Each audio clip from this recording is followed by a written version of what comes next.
Hello friends, আশা করি তোমরা সবাই ভালোই আছো। আজকের এই ভিডিওতে আমি তোমাদের জানাবো যে রিসার্চের পার্টগুলো কি কি এবং কোন পার্টে কি কি লিখতে হয় এগুলা ডিটেলসলি আজকের এই ভিডিওতে তোমাদের জানানোর চেষ্টা করব। আসলে সত্য কথা বলতে রিসার্চ আমিও এত ভালো বুঝি না, তবে যতটুকু বুঝি ততটুকু ইনফরমেশনই তোমাদের জানানোর চেষ্টা করব। তাহলে চলো পিসিতে চলে যাই। এখন আসি হচ্ছে যে আমার যে রিসার্চটা, এই রিসার্চ দিয়ে তোমাদের দেখাচ্ছি। যেটা করে আমার থার্ড ইয়ারে যে রিসার্চ টাইটেলটা ছিল, সেটা ছিল musculoskeletal disorder among the tea shopkeeper in Dhaka city. এটা হচ্ছে আমার রিসার্চ টাইটেল। এখন সর্বপ্রথম আসে হচ্ছে কি কন্টেন্টের মধ্যে যে ইন্ট্রোডাকশনের মধ্যে এখানে কি আছে ব্যাকগ্রাউন্ড বলতে কি বুঝি, ব্যাকগ্রাউন্ডে আমরা কি ধরনের তথ্য নিব। সর্বপ্রথম আমরা কি করব যে আমাদের রিসার্চ যে টাইটেল আছে এই টাইটেলটা গুগল স্কলার বা হচ্ছে রিসার্চ গেট, পাবমেড এইসব জায়গায় হচ্ছে আমার রিসার্চের টাইটেলটা সার্চ দেব। সার্চ দিয়ে আমার রিসার্চ রিলেটেড যে ধরনের আর্টিকেলগুলো আছে এই আর্টিকেলগুলো সেভ করে রাখবো। সেভ করার পরে ওই রিসার্চের যে ব্যাকগ্রাউন্ডগুলো আছে ওইগুলা দেখবো। দেখার পরে আমার রিসার্চের যে কি পয়েন্টগুলো আছে এই সকল কি পয়েন্ট থেকেও কিন্তু আমরা বিভিন্ন আর্টিকেল পেয়ে থাকতে পারি। এবং আমার রিসার্চের কি পয়েন্ট কি কি আছে, আমার রিসার্চের কি পয়েন্ট আছে হচ্ছে কি মাসকুলোস্কেলেটাল ডিসঅর্ডার, তারপরে আছে হচ্ছে শপকিপার। এগুলো হচ্ছে কি পয়েন্ট মানে হচ্ছে মূল যে বিষয়গুলা, এই সকল পয়েন্টগুলো হচ্ছে আইডেন্টিফাই করে গুগল স্কলারে কিংবা হচ্ছে আরো যে সকল রিসার্চ ওয়েবসাইট আছে এইসব জায়গায় সার্চ দিলে ফটাফট হচ্ছে আমরা পেয়ে যাব।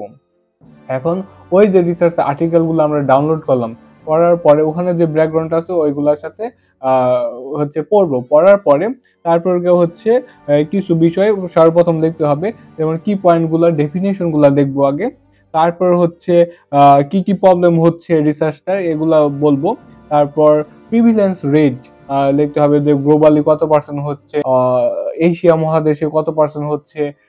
তারপর দেখতে হবে যে এশিয়ার মধ্যে, তারপর বাংলাদেশে কি এটা নিয়ে স্টাডি হয়েছে কিনা, প্রিভিলেন্স রেট কত। তারপর দেখতে হবে যে বাংলাদেশের আশেপাশে যে নিকটবর্তী যে কান্ট্রিগুলো আছে এই সকল কান্ট্রিতে কত পার্সেন্ট ছিল। এগুলা ওই রিসার্চ থেকে কালেক্ট করব। কালেক্ট করার পরে ওই রিসার্চ থেকে ধরো এই আমার যে রিসার্চটা আছে এই রিসার্চ থেকে তোমরা এই লাইনটা তোমাদের ভালো লেগেছে, ভালো লাগার পরে তোমরা এই লাইনটা কপি করতে চাও বা হচ্ছে তোমাদের রিসার্চে বসাতে চাও। তোমরা কখনোই এই লাইনটা হুবাহু বসাতে পারবা না, যার জন্য এই লাইনটা কি করতে হবে, প্যারাফ্রেজ করতে হবে। যদি বলি যে আমার বাসা হচ্ছে নাটোর, এটা সরাসরি বলা যাবে না। এই কথাটাই আমি আমার ভাবে বা অন্যভাবে বলতে হবে, যেমন নাটোর আমার বাসা, কথা ঘুরাই ভাবে বলা। প্যারাফ্রেজ করার জন্য নিজেরা করতে পারো। তাছাড়া একটা সফটওয়্যার আছে যার নাম হচ্ছে কুইবট। এই কুইবটে এখানে কিন্তু লেখায় রয়েছে হচ্ছে প্যারাফ্রেজ। তারপর এখানে কিন্তু এআই ডিটেক্টরও আছে এবং কিছু পেড ভার্সন আছে। এখানে পেড ভার্সন আপাতত দরকার নেই। কি বলবো, আমি ওই লাইনটা লিখলাম, লেখার পরে এখানে লেখা রয়েছে প্যারাফ্রেজ। আমি এখানে প্যারাফ্রেজ এই লাইনটা প্যারাফ্রেজ করতে বললাম একে। প্যারাফ্রেজ করলে যে এখানে কম্পিউটার কিন্তু ওদের ভাষায় এখানে প্যারাফ্রেজ করেছে। এটা কিন্তু এটাও সম্পূর্ণ লেখা যাবে না। এখানে কি এই যে মূল যে পয়েন্টগুলো আছে এই পয়েন্টগুলোকে আমরা চেঞ্জ করে দিব। যেমন আছে এখানে কি রেঞ্জ, ওয়াইড রেঞ্জ অফ পরিবর্তে ব্রড স্পেকট্রাম ব্যবহার করতে পারি। এইভাবে দেখবো যে কোন ওয়ার্ডটা আমাদের এখানে ভালো যায়। এখানে সবগুলো দেওয়া যাবে, কিন্তু যেটা ভালো যায় মিনিংফুল হবে, যেমন হচ্ছে মেনি টাইপস অফ ইনফরমেশন এভাবেও দেওয়া যায়। এভাবে কিন্তু আমরা যেগুলা মেনগুলা এগুলা চেঞ্জ করে দিব। চেঞ্জ করে দিলে তাহলে একটা সুন্দর একটা আসে। এটা কিন্তু আমি আমার মতন মডিফাই করেছি। এখন আমি এই লাইনটা এখান থেকে সিলেক্ট করে কপি করে তারপর আমি যে আমার যে রিসার্চটা আছে এখানে কিন্তু আমি পেস্ট করলাম। এই লাইনটা হচ্ছে এখানে আমি পেস্ট করে দিলাম। এইভাবে এগুলো পরে কারেকশন করতে হবে। এইভাবে এখানে হচ্ছে পেস্ট করে দিলাম। এটা কিন্তু আমি আমার মতন করেছি প্যারাফ্রেজ। এখন এই জায়গায় রেফারেন্স হিসেবে কি করব, আরেকজনের কাছ থেকে নিয়েছি, যার জন্য ওনার এই লিঙ্কটা নিয়ে এখানে হচ্ছে আমি পেস্ট করে দিব। তাহলে একেই বলা হয় প্যারাফ্রেজ। মানে অন্য কোনো রিসার্চ থেকে আমি কোনো ইনফরমেশন নিয়ে আমি আমার মতন এখানে লিখেছি। এইভাবে এখানে ব্যাকগ্রাউন্ড লিখতে হবে। আর ব্যাকগ্রাউন্ডে কি কি ইনফরমেশন লিখতে হয় এটাও জানো। যে প্রথমে ডিফাইন দেখবো, তারপর হচ্ছে ক্লিনিক্যাল ফিচার, রিস্ক ফ্যাক্টর এগুলা দেখবো, প্রিভিলেন্স রেট দেখবো। রেট কোথায় দেখবো? যে রেট দেখবো হচ্ছে প্রথমে দেখবো গ্লোবালি, তার বিশেষ করে ইউকে, ইউএসএ বা হচ্ছে উন্নত বিশ্বের গুলা দেখবো। তারপর আস্তে আস্তে হচ্ছে south Asia, Asia, south Asia, বাংলাদেশে যদি স্টাডি হয়ে থাকে ওইগুলা এই ব্যাকগ্রাউন্ডে লেখার চেষ্টা করব। জাস্টিফিকেশন বলতে এখানে খুব সহজভাবে বলতে গেলে আমার এই রিসার্চটা আমি কেন করতেছি, আমার রিসার্চের উদ্দেশ্য কি, এবং প্রিভিয়াস যে স্টাডিগুলো আছে ওই স্টাডিগুলোতে কি কি গ্যাপ ছিল এগুলা কিন্তু এখানে বলতে হবে। যে রকমের যে আমি প্রথমে বলেছি যে কি বলে মাসকুলোস্কেলেটাল প্রবলেম কাকে বলে এগুলা বললাম, বলার পরে এখানে বলতেছি যে এই রিসার্চটা অনেক ইম্পর্টেন্ট, প্রিভিয়াস অনেক রিসার্চ করেছে, এইসব রিসার্চে অনেক কিছু ল্যাক ছিল, বা হচ্ছে যেমন প্রিভিয়াস রিসার্চে যদি 300 জন হচ্ছে পেশেন্ট নেওয়ার কথা, কিন্তু ওখানে মাত্র 200 জন নিয়ে তারা স্টাডি করেছে, যার জন্য ওখানে কিছু গ্যাপ নিজের মতো করে বলতে হবে। যে রকমের আমি কিন্তু নিচের লাইনগুলা খুবই সুন্দর করে লিখেছি, যেমন I went to this research in Bangladesh specially because of when I finish in my research, then is help in other health profession like doctor, physician, physiotherapist and nurse with information about the musculoskeletal disorder, এবং তাদের অনেক বেশি knowledge gathering হবে, knowledge বাড়বে, এবং অন্যদের তো helpful হবে, তার সাথে আমার রিসার্চের স্কিলও বাড়বে, যেভাবে এখানে লিখতে হবে। আর তোমাদের আরেকটা বলি যে সেটা হচ্ছে তোমরা অ্যাপ্লাই করতে পারো যে চ্যাট জিপিটি আছে না, চ্যাট জিপিটিতে সুন্দরভাবে সার্চ দিতে পারো, আর সার্চ দিয়ে ওখান থেকে দেখে ওটা সরাসরি কিন্তু কোনো অবস্থাতে চ্যাট জিপিটির কোনো ল্যাঙ্গুয়েজই এখানে সরাসরি কপি পেস্ট করা যাবে না। ওদের ওখান থেকে ইনফরমেশন দেখে বুঝে তারপর এখানে মডিফিকেশন বা হচ্ছে মডিফাই করে লিখতে হবে কিন্তু। এখন আসে হচ্ছে রিসার্চ কোশ্চেন। রিসার্চ কোশ্চেন কি? রিসার্চ কোশ্চেন হচ্ছে যে আমার যে রিসার্চটা, এই রিসার্চটা হচ্ছে আমি কি নিয়ে রিসার্চটা করতেছি, আমার রিসার্চের কি, যেমন হচ্ছে আমার রিসার্চ কোশ্চেন থেকে what is the musculoskeletal disorder among the tea shopkeeper in Dhaka city. Dhaka সিটিতে যে হচ্ছে টি শপকিপার আছে তাদের হচ্ছে মাসকুলোস্কেলেটাল প্রবলেম কি হচ্ছে। অবজেক্টিভ, অবজেক্টিভ আমরা জানি দুই ধরনের, একটা হচ্ছে জেনারেল অবজেক্টিভ আর একটা হচ্ছে স্পেসিফিক অবজেক্টিভ। জেনারেল অবজেক্টিভ কি? জেনারেল অবজেক্টিভ হচ্ছে মূল অবজেক্টিভ বা হচ্ছে এম বা মেন গোলটা কি? মেন গোল কি? To identify the musculoskeletal problem এবং the tea shopkeeper in Dhaka city. মানে হচ্ছে আমাদের হচ্ছে টি শপকিপার ইন ঢাকা সিটিতে মাসকুলোস্কেলেটাল প্রবলেম হচ্ছে কি হচ্ছে এগুলো আমরা দেখবো, আইডেন্টিফাই করব। এটা হচ্ছে আমাদের জেনারেল অবজেক্টিভ। আর স্পেসিফিক অবজেক্ট কি? মানে হচ্ছে স্পেসিফিক ভাবে কোনো কিছু নির্দিষ্ট ভাবে দেখা, বা হচ্ছে স্পেসিফিক ভাবে আমি কোনো কিছু দেখতে চাই। যেমন কি আমি ডিটারমাইন করতে চাই হচ্ছে টাইপ অফ মাসকুলোস্কেলেটাল হচ্ছে ডিসঅর্ডার গুলো হচ্ছে কি আছে এগুলা দেখতে চাই, হচ্ছে সোশ্যাল ডেমোগ্রাফিক স্ট্যাটাস গুলা দেখতে চাই, সিভিরিটি অফ পেইন এটাও দেখতে চাই, এবং টাইপ অফ ইনভেস্টিগেশন এবং ট্রিটমেন্ট কি, বা হচ্ছে কি আরো স্পেশাল ভাবে করতে চাই। এখানে কিন্তু একটু আইডেন্টিফাই দিয়ে প্রশ্ন করা, অ্যাসিস দিয়ে তারপর টু ইনভেস্টিগেট বা টু ফাইন্ড আউট এইভাবে বললে লিখলে খুবই ভালো হয়। এরপরে আছে কনসেপচুয়াল ফ্রেমওয়ার্ক। কনসেপচুয়াল ফ্রেমওয়ার্কের মধ্যে কি আছে? ভেরিয়েবল, যা ইন্ডিকেট করে ভেরিয়েবলকে। ভেরিয়েবল কয় ধরনের? আমরা দুই ধরনের, একটা হচ্ছে ডিপেন্ডেন্ট ভেরিয়েবল আর হচ্ছে ইন্ডিপেন্ডেন্ট ভেরিয়েবল। ডিপেন্ডেন্ট ভেরিয়েবল কোনটা? ডিপেন্ডেন্ট ভেরিয়েবল হচ্ছে মূল যে কি পয়েন্টটা ছিল ওইটাই হচ্ছে ডিপেন্ডেন্ট। তাহলে আমার মূল কি পয়েন্টটা কি? Musculoskeletal disorder. আর হচ্ছে ইন্ডিপেন্ডেন্ট ভেরিয়েবল কি? ইন্ডিপেন্ডেন্ট ভেরিয়েবলের মধ্যে আছে যেমন সোশ্যাল ডেমোগ্রাফিক স্ট্যাটাস, তারপর ডিজিজ ইনফরমেশন গুলা, এগুলো হচ্ছে কি ইন্ডিপেন্ডেন্ট ভেরিয়েবল। ইন্ডিপেন্ডেন্ট ভেরিয়েবলের মধ্যে জেন্ডার এগুলো তো আছেই, এগুলা এভাবে দেখতে হবে। এই যে ডিপেন্ডেন্ট ভেরিয়েবল আর ইন্ডিপেন্ডেন্ট ভেরিয়েবল, এই দুটা হচ্ছে সুন্দরভাবে ছক আকারে দেখাই হচ্ছে কনসেপচুয়াল ফ্রেমওয়ার্ক। এখন আছে কি অপারেশনাল ডেফিনেশন অফ ভেরিয়েবল। মানে হচ্ছে আমি এখানে যে ধরনের ভেরিয়েবল গুলো অ্যাপ্লাই করেছি এগুলা হচ্ছে সুন্দরভাবে ডেফিনেশন আকারে উল্লেখ করা, বা যে আমার রিসার্চে যে মূল কি পয়েন্ট গুলো আছে এগুলা এখানে উল্লেখ করা। যেমন মাসকুলোস্কেলেটাল ডিসঅর্ডার, এটা কি? এটা হচ্ছে এখানে আমরা ডিফাইন লিখতে পারি, অথবা আমরা আমাদের ভাষায় এখানে লেখা যাবে, বইয়ের ভাষাও লেখা যাবে, তাছাড়া নিজে যা বুঝি এটাও লেখা যাবে। শপকিপার কি? যেমন a person who manage in shop, এভাবে লিখলেই এনাফ। মূল মূল যে কি পয়েন্ট গুলো আছে এগুলো বা হচ্ছে ভেরিয়েবল গুলো আছে, এই ভেরিয়েবল গুলো যে মূল মূল যে ইনফরমেশন মানুষ জানতে চায় এগুলো হচ্ছে এখানে তোমরা লিখতে পারো। যেহেতু আমি সেভিরিটি অফ পেন দেখবো, যার জন্য নেক পেন আছে, শোল্ডার পেন আছে, এগুলা কাকে বলে এগুলো সংক্ষেপে আমি লিখলাম। গুগল থেকে নেওয়া যাবে, কোনো সমস্যা নাই, বা হচ্ছে বই থেকেও নেওয়া যাবে, কোনো প্রবলেম হবে না। এরপরে আছে হচ্ছে লিটারেচার রিভিউ। এখন লিটারেচার রিভিউ কি, এটা অনেকে মনে করে যে অন্য কোনো রিসার্চ থেকে নিয়ে কপি পেস্ট করে মেরে দিব তাহলেই হয়ে যাবে। আসলে লিটারেচার রিভিউ অনেকটা এই ধরনেরই, কিন্তু বিষয়টা একটু আছে। যেমন এখানে আমার রিসার্চ রিলেটেড ডিসকাস করতে হবে আমার রিসার্চটার সম্পর্কে। তারপর ইভালুয়েশন, যে যে হচ্ছে রিলেটেড রিসার্চ নিয়েছি ওইগুলার রেজাল্ট এখানে বলতে হবে এবং ব্যাখ্যা করতে হবে। যেমন হচ্ছে আহ, আমার এই রিসার্চ রিলেটেড আমি 5-6টা হচ্ছে রিসার্চ নিলাম, নেওয়ার পরে ওই রিসার্চটা থেকে যে রেজাল্ট আসলো ওই রেজাল্ট গুলো হচ্ছে এখানে কিন্তু বা হচ্ছে প্রিভিলেন্স রেট কত এগুলো হচ্ছে আমি এখানে আলোচনা করব। যেমন প্রিভিয়াস রিসার্চে হচ্ছে এগুলা এগুলা ছিল, এত পার্সেন্ট ছিল, এগুলা বলবো। তারপর ওই রিসার্চে যে ধরনের লিমিটেশন ছিল এগুলো হচ্ছে উল্লেখ করব। তারপর হচ্ছে কি ধরনের গ্যাপ ছিল এগুলাও হচ্ছে লিটারেচার রিভিউতে উল্লেখ করব। এটা তো বললাম একটা রিসার্চের কথা।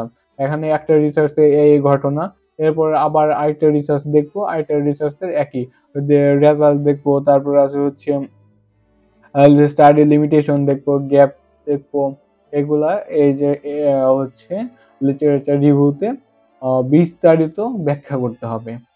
এবং একটা না অনেকগুলা রিসার্চ এই জায়গায় বলতে হবে। সাধারণত লিটারেচার রিভিউ কিন্তু প্রায় 3000 ওয়ার্ডের লিখতে হয়, তাহলে অনেকগুলা রিসার্চ দেখে তারপর ওদের কি রেজাল্ট এসেছে এগুলা কিন্তু সুন্দরভাবে লিখে ব্যাখ্যা করতে হবে এখানে।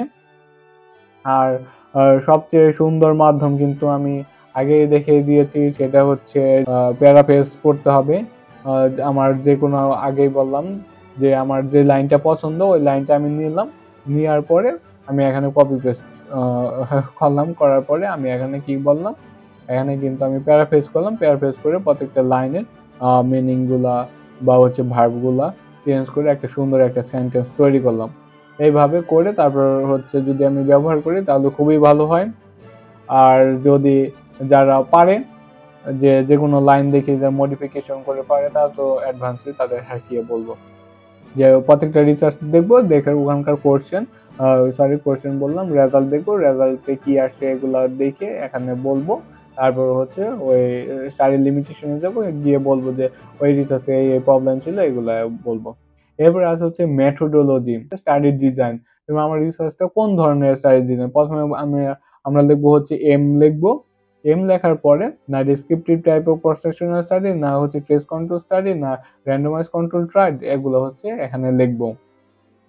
এরপর স্টাডি প্লেস, স্টাডি প্লেস হচ্ছে আমার রিসার্চটা আমি কোথায় গিয়ে করব। হ্যাঁ, ঢাকা সিটিতে করব ঠিক আছে, কিন্তু এখানে উল্লেখ করতে হবে। আমি এখানে আমার এটা ভুল আছে, আমার এটা চেঞ্জ করতে হবে। এখানে কিন্তু বলতে হবে যে ঢাকা সিটির কোথায় করব, যে আমি মিরপুরে করব না ফার্মগেট করব না কোথায় করব, এগুলা কিন্তু এখানে বলতেই হবে, স্টাডি প্লেসে এখানে বলতে হবে। তারপর স্টাডি পিরিয়ড, মানে হচ্ছে আমি যে ডাটাগুলো নিয়েছি, নেওয়া শুরু করেছি এবং শেষ করেছি কত থেকে কত দিনের মধ্যে, সাধারণত 6 মাস থেকে 1 বছর উল্লেখ করলে ভালো হয়। এরপর আছে স্টাডি পপুলেশন। স্টাডি পপুলেশন কি, টি শপকিপার ইন ঢাকা সিটি। এখানে কি আমার স্টাডি পপুলেশন মানে হচ্ছে বৃহত্তম জনসংখ্যা।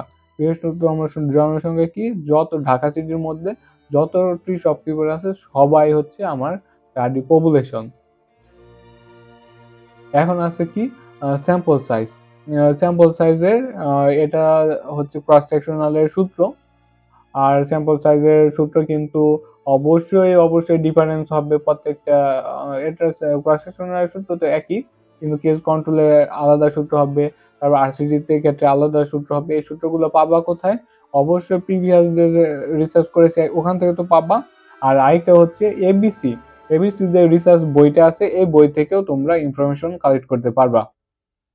এখন সূত্র কি, জেড ইকুয়াল যে আর জেড এর মান কি, জেড মান হচ্ছে constant value dependent of CI, CI মানে কি কনফিডেন্স ইন্টারভাল। এখন জেড কি, জেড মানে হচ্ছে ওই যে 95% কনফিডেন্স লেভেল ধরা হয় না, যে 1.96। এখানে কি 95% কনফিডেন্স লেভেল মানে কি, মানে হচ্ছে আমার রিসার্চটা 95% হচ্ছে অ্যাকুরেট আর 5% হচ্ছে বায়াস বা হচ্ছে স্যাম্পলিং এরর থাকতে পারে।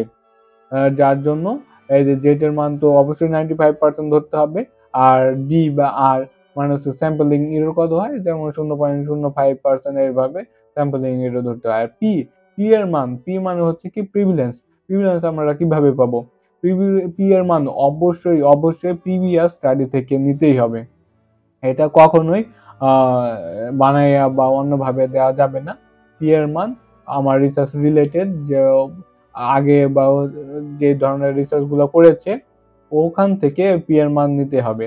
যে রকমের আমার এই রিসার্চটা যেমন 2018 সালে একজন করেছিল, হুবাহু টাইটেলের সাথে মিল নাই কিন্তু এটা রিলেটেড করেছিল মাসকুলোস্কেলেটাল ডিসঅর্ডার নিয়ে, যার জন্য ওখান থেকে আমি পি এর মানটা সংগ্রহ করেছি। আর কিউ মানে হচ্ছে 1 - পি, এটা তো পারা যাবে, এরপর সূত্র বসায় দিলে কতজন স্যাম্পল সাইজ হবে এগুলা বের করা সম্ভব। এখন স্যাম্পলিং টেকনিক, স্যাম্পলিং টেকনিকের মধ্যে কি আছে, স্যাম্পলিং টেকনিকের মধ্যে আমরা জানি দুই ধরনের, একটা হচ্ছে প্রবাবিলিটি আর নন প্রবাবিলিটি। সাধারণত আরসিটি যারা করে তারা অবশ্যই তোমরা চেষ্টা করবে প্রবাবিলিটি স্যাম্পলিং টেকনিক অ্যাপ্লাই করার জন্য। এখানে কিন্তু কনভিনিয়েন্ট ওয়ে বলা হয়েছে, কনভিনিয়েন্ট স্যাম্পলিং টেকনিকের কথা বলা হয়েছে। এটা কনভিনিয়েন্ট মানে কি, আমি যাব গিয়ে সরাসরি যাকে সামনে পাবো তাকে আমি ইন্টারভিউ নিয়ে বা হচ্ছে ডাটা সংগ্রহ করব, যাকে পাবো তাকে নিব, আমার ইচ্ছা মতো নিব। এটা হচ্ছে কনভিনিয়েন্স স্যাম্পলিং টেকনিক। আর যারা চাও যে ভালো কোনো জার্নালে পাবলিশ হবে তোমাদের রিসার্চ গুলো, তাহলে অবশ্যই চেষ্টা করবা যে লটারির মাধ্যমে ইনফরমেশন গুলো কালেক্ট করার জন্য, তাহলে খুবই ভালো হবে, মানে হচ্ছে আরসিটির র্যান্ডমাইজ ভাবে করার জন্য। এখন আসে হচ্ছে এলিজিবিলিটি হচ্ছে ক্রাইটেরিয়া। এলিজিবিলিটি ক্রাইটেরিয়ার মধ্যে আছে কি ইনক্লুশন ক্রাইটেরিয়া আর হচ্ছে এক্সক্লুশন ক্রাইটেরিয়া। ইনক্লুশন ক্রাইটেরিয়ার মধ্যে কি আছে, ইনক্লুশন ক্রাইটেরিয়ার মধ্যে প্রথমে আছে হচ্ছে আমরা কাদেরকে নিতে চাই। আমরা নিতে চাই হচ্ছে আমার যে রিসার্চে আমি শপকিপার ইন ঢাকা সিটির মধ্যে যারা আছে তাদেরকে হচ্ছে নিব। তারপর এজ, যাদের বয়স হচ্ছে 18 বছরের উপরে তাদেরকে হচ্ছে আমি নিতে চাই। কেন 18 বছরের উপরে যদি জিজ্ঞেস করে, কারণ বলবো যে 18 বছরের নিচে হলে অনেক সময় ভুল ইনফরমেশন দিতে পারে, যার জন্য 18 বছরের উপরে নিচ্ছি, এইভাবে বলতে পারি। আর এক্সক্লুশন ক্রাইটেরিয়া কি, তখন আমি বললাম যে 18 বছরের নিচে নিব না, কারণ তার ভুল ইনফরমেশন দিতে পারে। এরপরে আছে হচ্ছে যারা হচ্ছে মেন্টালি আনস্টেবল তাদেরকে হচ্ছে নিতে নিব না। তারপর হচ্ছে যারা নট উইলিং পার্টিসিপেশন করতে পারবে না তাদেরকে হচ্ছে আমরা নিব না। এভাবে ইনক্লুশন ক্রাইটেরিয়া কি বুঝতে পেরেছো আশা করি, এক্সক্লুশনও আশা করি বুঝতে পেরেছো। এরপর আসছে মেথড অফ ডাটা কালেকশন, কি কোন মেথডে আমরা ডাটাটা কালেকশন করব। অবশ্যই কোয়েশ্চেনিয়ারের মাধ্যমে। কোয়েশ্চেনিয়ারের মাধ্যমে কি ফেস টু ফেস ইন্টারভিউর মাধ্যমে না অন্য কোনো ভাবে, বা হচ্ছে ওপেন এন্ডেড বা হচ্ছে ক্লোজ এন্ডেড, অথবা ওপেন এন্ড ক্লোজ উভয় হচ্ছে এন্ডেড হচ্ছে কোয়েশ্চেনিয়ার অ্যাপ্লাই করেছি কিনা এগুলো হচ্ছে এখানে লিখতে হবে। এরপর ইনস্ট্রুমেন্ট অ্যান্ড হচ্ছে tools of data collection. Instrument এক জিনিস আর হচ্ছে টুলস আরেক জিনিস। আমি যা লিখেছি এটা হচ্ছে সম্ভবত ভুল লিখেছি, ইনস্ট্রুমেন্টের জায়গায় হচ্ছে টুল লিখছি, এটা হচ্ছে ভুল। কিভাবে বুঝতে পারবো এটা ভুল হয়েছে না ঠিক হয়েছে, এর জন্য সবচেয়ে সবচেয়ে সহজ মাধ্যম হচ্ছে যে চ্যাট জিপিটি। আমি তোমাদের দেখাই দিচ্ছি। এটা একদম তোমরা বন্ধুর মতন ব্যবহার করতে পারো। যদি একদম বন্ধুর মতন ব্যবহার করতে পারো তাহলে কিন্তু খুবই খুবই ভালো হয়, যেমন আমি কিন্তু একদম ফ্রেন্ডলি ব্যবহার করি। যেমন এখানে কিন্তু আমি বললাম যে আমি ইনস্ট্রুমেন্ট আর টুল সম্পর্কে এত ভালো বুঝতেছি না, যার জন্য ইনস্ট্রুমেন্ট আর হচ্ছে টুলসটা খুবই হবে রিসার্চের ভাষায়, ওইটা প্লিজ একটু বলে দেওয়ার জন্য, ব্যাখ্যা করার জন্য। আর তোমরা সব সময় চেষ্টা করবে চ্যাট জিপিটির ভাষা কখনোই একদম হুবাহু কপি পেস্ট না মারার জন্য। যে এখানে ইনস্ট্রুমেন্ট কি, এখানে কিন্তু বলতেছে ইনস্ট্রুমেন্টের মধ্যে থাকবে কোশ্চেনিয়ার, তারপর হচ্ছে ইন্টারভিউ গাইড এগুলো থাকবে, তারপর কি ধরনের স্কেল অ্যাপ্লাই করতেছে এই স্কেল থাকবে, এগুলো হচ্ছে ইনস্ট্রুমেন্টের মধ্যে পড়ে। আর টুলের মধ্যে কি পড়ে, যেমন হচ্ছে আমি সফটওয়্যার কোন সফটওয়্যার ব্যবহার করতে এই সফটওয়্যার, তারপর data collection application Google form এগুলা পড়বে, তারপর ফাইল নোটিস এগুলা পড়বে, তারপর হচ্ছে মেডিকেল যদি ই থাকে, তারপর হচ্ছে রেকর্ডেড হচ্ছে ডিভাইস, এগুলা কিন্তু এখানে পড়বে। যে এরা আবার সুন্দরভাবে ডিফাইন করে দিয়েছে যে ইনস্ট্রুমেন্টের মধ্যে হচ্ছে কি আছে, টুলের মাধ্যমে কি, টুলের মাধ্যমে হচ্ছে কি আছে, এগুলো কিন্তু চ্যাট জিপিটি কিন্তু বলেই দিয়েছে। তাহলে এটা আশা করি বুঝে গেছো। তারপর হচ্ছে ম্যানেজমেন্ট অফ ডাটা, এখন তো ম্যানেজ করি নাই, রিসার্চ করি নাই, যার জন্য এটা বললাম না। এবার ডাটা এডিটিং, ডাটা এডিটিং এর ক্ষেত্রে আমি যেই কম্পিউটার ব্যবহার করতেছি, কোন কম্পিউটারের মাধ্যমে করতেছি, এগুলা এখানে উল্লেখ করতে হবে। এরপর ডাটা এন্ট্রি হচ্ছে মাইক্রোসফট হচ্ছে এক্সেল কত ভার্সন ব্যবহার করতেছে এগুলা, তারপর হচ্ছে এসপিএসএস সফটওয়্যার কত ভার্সনে, এগুলা বলতে হবে। আর ডাটা অ্যানালাইসিস আমি কিভাবে হয়েছে, অবশ্যই মাইক্রোসফট এক্সেলের মাধ্যমে হয়েছে, এবং হচ্ছে এসএস হচ্ছে কত ভার্সন, এগুলো হচ্ছে এই ভার্সনের মাধ্যমে ডাটা অ্যানালাইসিস করেছি, এগুলো বলতে হবে। এরপর ইথিক্যাল কনসিডারেশন মানে কি? ইথিক্যাল কনসিডারেশন মানে হচ্ছে আমি আমার কলেজকে এই স্টাডি সম্পর্কে বলেছি কিনা, তারপর হচ্ছে পারমিশন পেয়েছি কিনা, এগুলো কিন্তু এখানে বলতে হবে। এই যে আমি এখানে লিখছি কলেজ থেকে করেছি, এভাবে বললাম। তারপর আছে লিমিটেশন অফ দা হচ্ছে স্টাডি, আমার স্টাডি কি ধরনের লিমিটেশন আছে, আমার স্টাডি যেরকম লিমিটেশন কি, লিমিটেশনের মধ্যে যে শর্ট টাইম, আমার টাইম নাই, যার জন্য হচ্ছে আমি সম্পূর্ণ ডাটা নিতে পারি না, এইভাবে বলতে হবে। যেরকমের আমার স্টাডি যদি বলি যে 238 জন ছিল, আমার যেহেতু টাইম নাই, যার জন্য আমি মাত্র 100 জন বা হচ্ছে 50 জন বা অর্ধেকের নিচে নামানো যাবে না এভাবে, আর শর্ট টাইমের কারণে আমি নিতে পারি না, এগুলা বলতে হবে। আশা করি বুঝতে পেরেছো। রেজাল্ট তো পারবাই, রেজাল্ট হচ্ছে এসপিএসএস সফটওয়্যারের মাধ্যমে তোমরা করতে পারবা। এখন অ্যাপেন্ডিক্স হচ্ছে 1, অ্যাপেন্ডিক্স 1 হচ্ছে ইনফরমেট হচ্ছে কনসার্ন থাকে। এখানে কি, এখানে হচ্ছে যে কলেজ কর্তৃপক্ষকে যে আমার রিসার্চটা সম্পর্কে বলা, যেমন আমি সাইকে পড়ি, সাইকে কোন ইয়ারে, এগুলো বলা, এবং হচ্ছে টাইটেল কি, এই টাইটেলে হচ্ছে অনুমতি যে অ্যাপ্লিকেশন ফর্মটা করে অনুমতি নেওয়া হয়েছে কলেজ কর্তৃপক্ষ থেকে, ওই ফর্মটা এখানে উল্লেখ করতে হবে, ওই ফর্মটা হুবহু এখানে দিতে হবে। এরপর কোশ্চেনিয়ার, কোশ্চেনিয়ার প্রথমে সব রিসার্চের ক্ষেত্রেই কিছু কোশ্চেনিয়ার সেম থাকে, আর লাস্টে হচ্ছে কিছু রিসার্চ বেসড কোশ্চেনিয়ার অ্যাপ্লাই করতে হয়। এখানে কোশ্চেনিয়ার সব রিসার্চের ক্ষেত্রেই যে সোশ্যাল ডেমোগ্রাফিক ইনফরমেশন লিখতে হবে, কোশ্চেনিয়ার পূর্বে টাইটেলটা লিখতে হবে, টাইটেলের পর্বে হচ্ছে নেম এগুলো হচ্ছে লিখতে হবে, ফোন নাম্বার, এগুলা পেশেন্টের ক্ষেত্রে। এরপর সোশ্যাল ডেমোগ্রাফিক ইনফরমেশন মধ্যে কি, যেমন হচ্ছে এজ আছে, জেন্ডার আছে, ফ্যামিলি হিস্টোরি, এডুকেশন, তারপর হচ্ছে ম্যাটেরিয়াল স্ট্যাটাস, তারপর religions, monthly income, worker preference, এগুলো হচ্ছে আমার রিসার্চের ক্ষেত্রে, প্রায় সব রিসার্চের ক্ষেত্রেই সোশ্যাল ডেমোগ্রাফিক স্ট্যাটাস একই। তারপর আছে সিমটম এন্ড হচ্ছে রিস্ক ফ্যাক্টর রিলেটেড হচ্ছে কোশ্চেনের আছে, যেমন টোয়ে, বিএমআই, এগুলো হচ্ছে দেখতে হবে এগুলা। এর পরবর্তীতে আরো কিছু কোশ্চেন নিয়ে স্ট্যান্ডার্ড যে কোশ্চেনার গুলো আছে ওই রিসার্চের বিভিন্ন আর্টিকেল থেকে আমরা অনেক পেয়ে যাব, যে বিভিন্ন ধরনের কোশ্চেনার অ্যাপ্লাই করেছে ওরা, একদম স্ট্যান্ডার্ড যে কোশ্চেনার আছে ওটাই সরাসরি এখানে ব্যবহার করতে হবে। এখন আসি হচ্ছে যে রেফারেন্স, রেফারেন্স কিন্তু অনেকেই বুঝে না, যে হার্ভার্ডে কিভাবে কনভার্ট করতে হয়, একদম একদম ইজি একটা বিষয়। যেরকমের আমি এই রেফারেন্সটা যদি হার্ভার্ডে করতে চাই, বা হচ্ছে অন্য ইয়ে দেওয়া আছে, আমি এটা হার্ভার্ডে করতে চাই, তাহলে কিভাবে করব? প্রথমে এটা হচ্ছে আমি কপি করলাম, কপি করার পরে গুগলে চলে যাব, গুগলে চলে গেলে গুগল স্কলারে যাব, গুগল স্কলারে গেলে সবচেয়ে ভালো হয়, কারণ এখান থেকে একদম হার্ভার্ড একদম ইজি। এরপর গুগল স্কলারে গেলাম, যাওয়ার পরে হচ্ছে আমি এটা পেস্ট করলাম, একদম যেটা আছে পেস্ট করার পরে ওই রিসার্চটা একদম সরাসরি চলে আসছে। আসার পরে এখানে কিন্তু লেখা আছে সাইট, এই সাইটে ক্লিক করব, তাহলে কিন্তু এখানে দেখা যাচ্ছে যে হার্ভার্ডে আছে, ভ্যানকুভার আছে, আমি যেই রেফারেন্স নিতে চাই এখানে কিন্তু ওটা আছে। এখান থেকে আমি যদি কপি করি, কপি করার পরে এখানে কপি করার পরে হচ্ছে কপি করে তারপরে হচ্ছে আমি এখানে পেস্ট করলেই হয়ে যাবে। আশা করি আমার এই ভিডিওটা দেখে তোমাদের অনেক অনেক উপকার হয়েছে রিসার্চ সম্পর্কে, আশা করি তোমরা পারবা। Thank you. যদি ভিডিওটি ভালো লাগে অবশ্যই লাইক কমেন্ট শেয়ার করতে পারো।